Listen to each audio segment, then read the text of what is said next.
Hello everyone, welcome to the channel. August mid month की reading है Gemini, sun, moon और rising लोगों के लिए। बहुत ही सिंपल क्लियर सी एक सिनेरियो है यहाँ पे। और हो ये रहा है कि जो जेमिनी लोग जिसके साथ डील कर रहे हैं अभी तक वो पर्सन जो है समहाउ अपनी प्रीवियस सिचुएशन में से नहीं निकल पाया है। So without considering a gender, और अगर आप बीइंग अ क्रॉस वॉचर भी आप ये देख रहे हैं तो ये वाइस वर्सा में भी रीडिंग ट्रू हो सकती है। तो जेमिनी जिसके साथ डील कर रहे हैं वो अभी तक अपनी प्रीवियस सिचुएशन में से नहीं निकल पाए हैं और अभी उसके अंदर डिले है। ये डिले जो है इसके बारे में ये कहना कि ये कब तक रिज़ॉल्व होगा, समटाइम्स इन कार्ड्स के साथ इस डिले का मतलब ये भी होता है कि आने वाले 1-2 महीनों के अंदर जो है वो कुछ सिचुएशन क्लियर होगी। आज जब कि मैं इस टाइम पे ऊपर रीडिंग कर रही हूँ तो हम ये कह सकते हैं कि मिड अगस्त से लेके तो मिड सितंबर या मिड अक्टूबर तक का कोई टाइम पीरियड हो सकता है जिसके अंदर ये रीडिंग जो है ये मैच्योर हो जाए, इस सेंस में कि जो एक्शन में डिले आ रहा है वो डिले ख़त्म हो जाए। पर्सन आपका जो है वो डेफ़िनेटली किसी फैमिली सिचुएशन में, शादीशुदा ज़िंदगी में, मैरिड लाइफ में इन्वॉल्व है और वो समहाउ बहुत ज़्यादा उनके हालात ख़राब हैं। इसके बावजूद भी वो अभी तक उस सारी सिचुएशन को एंड नहीं कर पा रहे। ऑन द अदर हैंड जो जेमिनी ख़ुद हैं उन्होंने बहुत ज़्यादा कोशिश की है अपने तौर पे चीज़ों को मैनेज करने की, लेकिन एक बात जो बहुत, बल्कि 2 बातें जो यहाँ पे बहुत ज़्यादा कंसिस्टेंटली जेमिनीज़ के लिए नज़र आ रही हैं वो ये है कि एक तो वो ये पर्सन को छोड़ने का अभी उनका कोई प्लान नहीं है और उनकी जो मूवमेंट भी जो है वो ये समझते हैं कि ये एक बैड पैच है, ये ख़त्म हो जाएगा और फिर वो आराम से नया एक स्टार्ट ले सकेंगे। पहली बात जो यहाँ पे बहुत ही कंसिस्टेंटली जेमिनीज़ के लिए नज़र आ रही है वो ये है कि आप कोई नया स्टार्ट लेना चाहते हैं, लेकिन आप इसी पर्टिकुलर पर्सन, मतलब पर्सन के बारे में आप कोई डाउटफुल नहीं है और आपको यकीन है कि यही आपका पर्सन है और आपने इसी के साथ आगे अपनी लाइफ जो है वो स्पेंड करनी है। पहली बात ये। दूसरी बात ये कि जेमिनी बहुत ज़्यादा जो है यहाँ पे इस बात के ऊपर भी क्लियरली फोकस्ड हैं कि उन्हें कोई चीटिंग सिनेरियो के अंदर, कोई थर्ड पार्टी के अंदर इन्वॉल्व नहीं होना है और उन्होंने हर तरह की जो एफ़र्ट है वो इसके बारे में की है। हो सकता है कि जेमिनीज़ जो हैं उन्होंने अपने पर्सन से कम्युनिकेशन टोटली ख़त्म कर दी हो पास्ट के अंदर। ये भी मुमकिन हो सकता है कि जितनी मर्ज़ी फ़िज़िकल अट्रैक्शन है आप दोनों के दरमियान में, जेमिनी और उनके पर्सन के दरमियान में, इसके बावजूद जेमिनीज़ जो हैं उन्होंने उसको भी सीरियसली फ़ाइट किया है और उसमें से भी अपने आप को बचाया है। मतलब एक होती है ना जो फ़िज़िकल कह लें कि अट्रैक्शन होती है या इंटीमेसी एक होती है, आप जेमिनीज़ ने हर तरह से कोशिश की है कि वो उसके अंदर भी इन्वॉल्व ना हो और सरासर उसमें से सक्सेसफुली बाहर निकल आएँ, इस ट्रैप में भी मत आएँ बेसिकली। उन्होंने इस वजह से कि दूसरा पर्सन जो है वो बहुत ज़्यादा अभी अपनी सिचुएशन के अंदर इन्वॉल्व है, उन्होंने अपने आप को एक ख़ास मुकाम के ऊपर, एक ख़ास जगह के ऊपर रोक दिया है रिलेशनशिप के अंदर और वहाँ से आगे मूव नहीं कर रहे।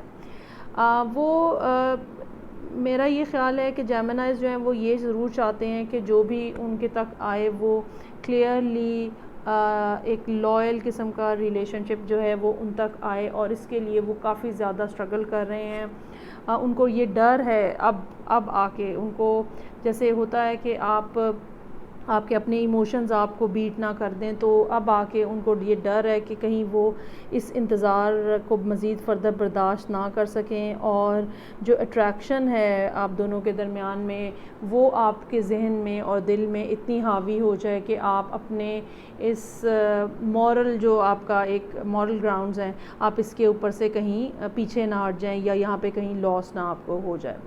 जो आपका पर्सन है बहुत ज़्यादा इमोशनली अट्रैक्टेड है आपकी तरफ।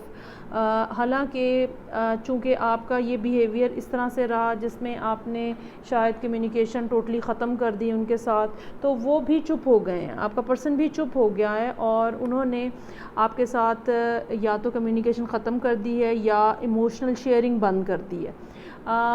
हालांकि अगर कोई ये क्वेश्चन करे कि क्या वो इमोशनली आपकी तरफ इंक्लाइंड है, तो येस, वो इमोशनली फुली आपकी तरफ इंक्लाइंड है। हाँ, वो ख़ुद भी उन्हें इस बात की अंडरस्टैंडिंग है कि आप जो हैं वो क्यों पीछे हट गए हैं और क्यों खामोश हो गए हैं।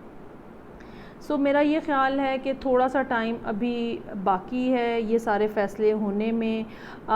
होगा यही कि आपका पर्सन जो है वो अपनी प्रीवियस मैरिड जो लाइफ है उसमें से बाहर निकल आएगा और तब आप उनके साथ आगे मूव ऑन कर सकेंगे।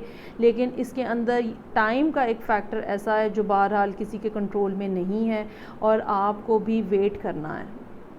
चाहे अब आप कितने ही ज़्यादा इम्पेशेंट हो रहे हैं, लेकिन आपके साथ एंजल ऑफ स्ट्रेंथ है। आपके अंदर जो स्ट्रेंथ के इनर रिजर्वायर हैं उनको आप बाहर निकालें। बेशक बहुत मुश्किल है, बेशक आप थक चुके हैं, बेशक आप बहुत टाइम से इंतज़ार कर रहे हैं, ये टाइम पीरियड काफ़ी सालों के ऊपर मुहित हो सकता है, लेकिन अब ये बात ये ज़रूर याद रखने की है कि चीज़ें जो हैं वो उनकी लास्ट लेग चल रही है। और बेशक आपके हौसले बहुत ज़्यादा इस टाइम पे लो हैं, लेकिन इसके बावजूद आपको ये फ़ाइट जो है ये जारी रखनी है, क्योंकि आपके लिए प्रॉमिस जो है वो नई न्यू मून के ऊपर नई बिगिनिंग की प्रॉमिस है। अब ये न्यू मून जो है ये एक मेटाफोरिकल न्यू मून भी हो सकता है और रियलिटी में लिटरली भी न्यू मून हो सकता है। जैसे आज से कुछ अरसे के कुछ दिनों के बाद भी एक न्यू मून जो है वो न्यू मून जो है वो राइज़ हो रहा है approximately. I have no idea, मेरा ख्याल है एंड ऑफ द मंथ जो है अगस्त का एंड जो होगा तकरीबन 29-30 के अराउंड, तब जो है वो न्यू मून एक्सपेक्टेड है। लेकिन मुझे ये लगता है कि ये न्यू मून, इस न्यू मून पे शायद एग्जैक्टली कोई बहुत ज़्यादा आपको अच्छी न्यूज़ ना मिले जिस तरह की न्यूज़ आप चाह रहे हैं। हाँ, नेक्स्ट जो होगा ये भी हो सकता है, बाज़ दफ़ा हम इसको इस तरह भी इंटरप्रेट करते हैं कि 1 महीने के बाद का जो टाइम पीरियड है तो भी वहाँ पे तो भी चांसेस हैं कि आपको कोई अच्छी न्यूज़ मिले जिसके बारे में आप इंतज़ार कर रहे हैं। सो आपको अपने पर्सन के बारे में डिसहार्ट होने की ज़रूरत नहीं है, आपको इस सारे प्रोसेस के बारे में डिसहार्ट होने की ज़रूरत नहीं है। प्रोसेस आपकी फ़ेवर में चल रहा है, पर्सन भी आपके साथ लॉयल है। हाँ, एक डिवाइन टाइमिंग्स जो हैं वो दरमियान में इन्वॉल्व हैं और यकीनन जो डिवाइन टाइमिंग होती है वही बेस्ट टाइमिंग होती है। सो फीडबैक का मुझे आपकी तरफ से इंतज़ार रहेगा। रीडिंग अगर आपसे रेजोनेट करती है ज़रूर मुझे बताइएगा। मैं आपके साथ नेक्स्ट टाइम फिर मिलूँगी। Take care, bye.